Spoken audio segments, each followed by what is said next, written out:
The key to leadership, there's a lot of different keys to leadership. The biggest thing started with is, of course, communication.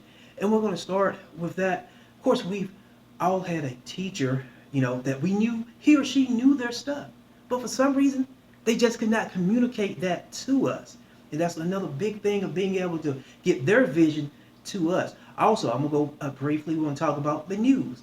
A lot of people, of course, you have your favorite channels and stuff, and you also have your favorite meteorologist. You watch the weather to get the weather forecast. But you have probably a particular reason why, because they do a great job. You like the way they communicate it to you. So they have the vision, they have the tone in deliverance. So that's very important. But we all can think about that. Who's your favorite weather person?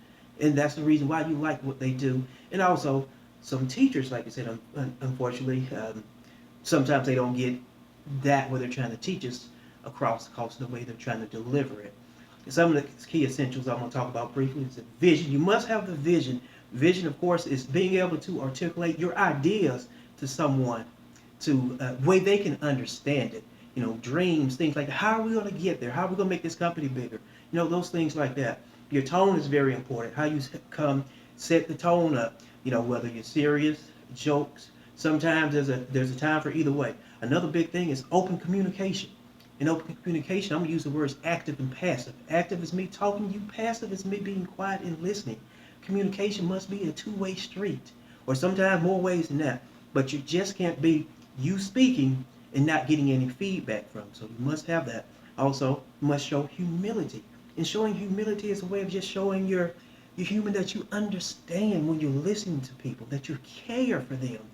That is one of the biggest things that can really move people to help to get people to do what you want to do as leaders. And just understanding, because, we all go to work, we have to go to work, but there's other things in life that happens, even to me, to my employees, to you, but we have to be able to show compassion and work with them. And also, show that you're vulnerable sometimes. There's nothing wrong. I don't have all the answers. There's nothing wrong with showing that something might go wrong, but let your employees know that, or who you're talking to, and let them understand that I'm just like you. We don't have all the answers and stuff.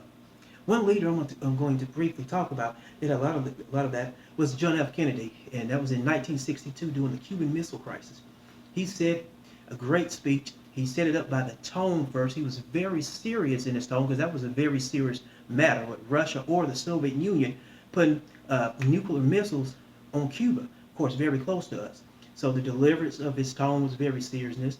He also had to be very deliberate in it, and he was. And then the vision he had, of course, he had to articulate what his plan was. Of course, was to do the blockade of Cuba.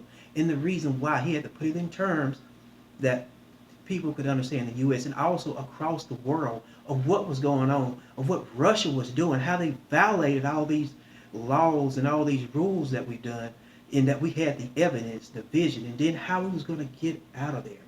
The other thing he had was the humility, and how he related more toward, of what was going on, like in Cuba. There was a lot of more dictatorship, suffering, and his whole vision tied in humility, that we was going to free the world more of the oppressions that some of these countries have.